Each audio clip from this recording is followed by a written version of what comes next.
Shalom saudara terkasih dalam nama Tuhan Yesus. Apa kabarnya hari ini? Saya harap saudara semua baik-baik saja dalam perlindungan Tuhan Yesus Kristus. Amin. Baik, kembali lagi dalam program Kesaksian Murtadin Terbaru. Dan hari ini kita akan mendengarkan kesaksian dari seorang mantan muslim dokter yang berasal dari luar negeri. Nah, bagaimana kisahnya bisa menemukan Tuhan Yesus Kristus? Kita simak bersama-sama. Namun sebelum itu saya ingin membuka acara ini dengan satu ayat firman Tuhan yang berkata begini. Yohanes 15 ayat 13.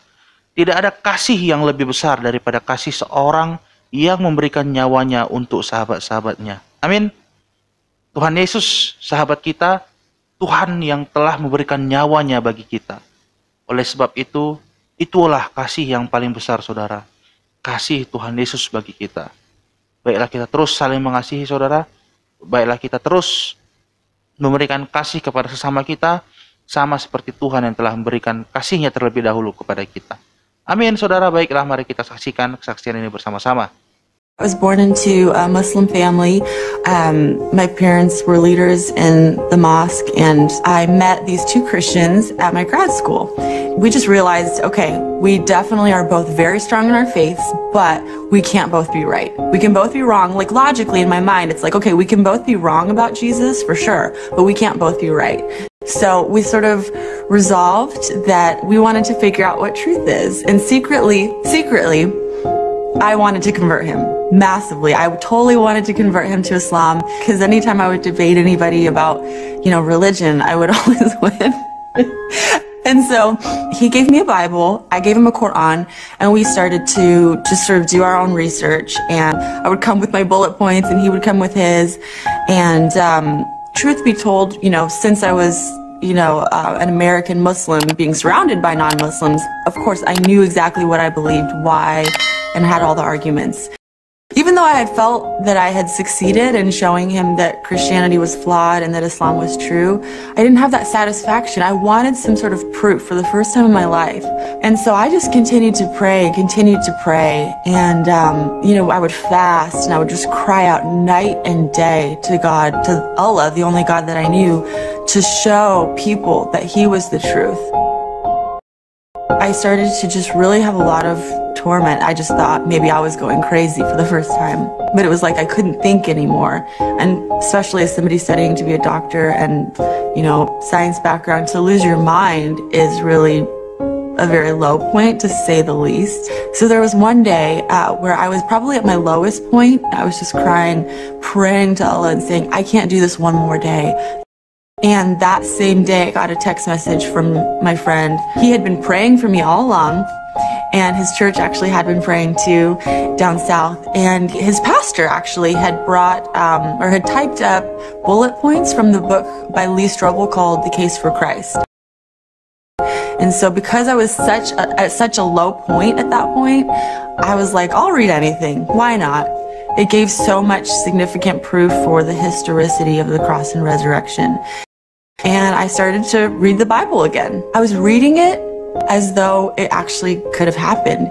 And I just remember thinking, oh my gosh, this is beautiful. And then I called somebody that I knew who was a Christian. She said, why don't you just ask Jesus to come into your heart? If you're wondering and curious, you have nothing to lose. And, little did she know, if a Muslim asks Jesus into their heart, it's hell for eternity. No coming back. You cannot come back from that. So I just looked up at the heavens and I said, Allah, I don't know who you are. Allah, I don't know what's real. Whoever you are, though, I want to give my life to you. If you're Jesus, you can come into my heart. The next morning I woke up and all the torment was gone. So I thought to myself, okay, logic brain, I'm going to really give this exploration of the Gospels 3 or 4 years of my life, and I'm going to really look into it to see if it's real. I'm going to stay a Muslim, of course. I would never leave Islam, but I just want to give this a chance. And so I just basically went to church that Sunday, and some signs had happened that week, all pointing to Jesus. And that Sunday morning, the pastor was preaching, and people were raising their hands, and I just kind of sat through it but my heart just wanted to worship. And when the altar call came, we all bowed our heads, and the pastor just said, I feel like there's someone in here that wants to give their life to Jesus, but they don't even know what that means, and they're really scared. And I just said, enough is enough. It's taking me more faith to not believe in Jesus than to believe in him. He's my first experience with love.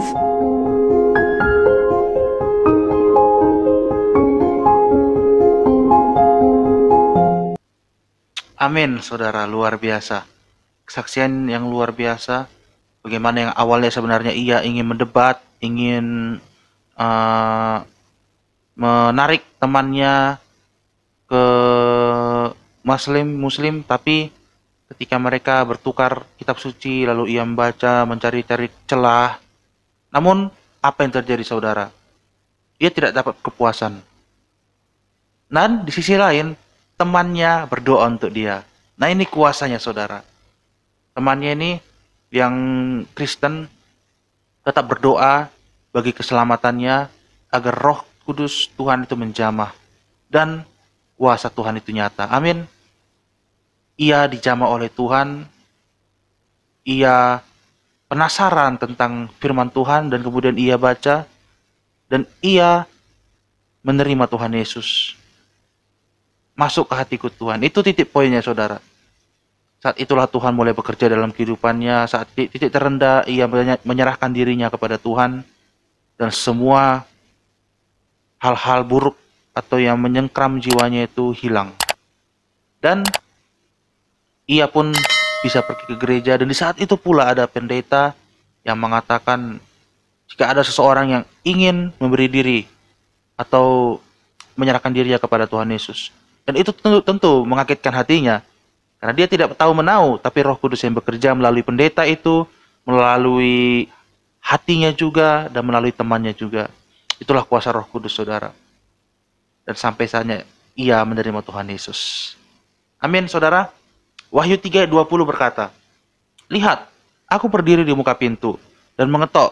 Jikalau ada orang yang mendengar suaraku, dan membukakan pintu, aku akan masuk. Mendapatkannya, dan aku makan bersama-sama dengan dia, dan ia bersama-sama dengan aku. Amin. Apa artinya, saudara? Tuhan sebenarnya sedang menunggu, mengetok pintu saudara, dan jika saudara membuka, Tuhan akan masuk. Sama seperti kesaksian ini, saudara. Tuhan sudah mengetok, dan ia membuka hatinya bagi Tuhan. Akhirnya Tuhan masuk, dan makan bersama-sama dengan dia. Jiwanya telah diselamatkan. Terima kasih, saudara. Kesaksian yang luar biasa. Saya pikir cukup untuk hari ini. Saya Ambron Sitinja. Salam dari Khotbah Pendeta Channel. Sampai jumpa di kesaksian-kesaksian berikutnya. Tuhan Yesus memberkati. Shalom.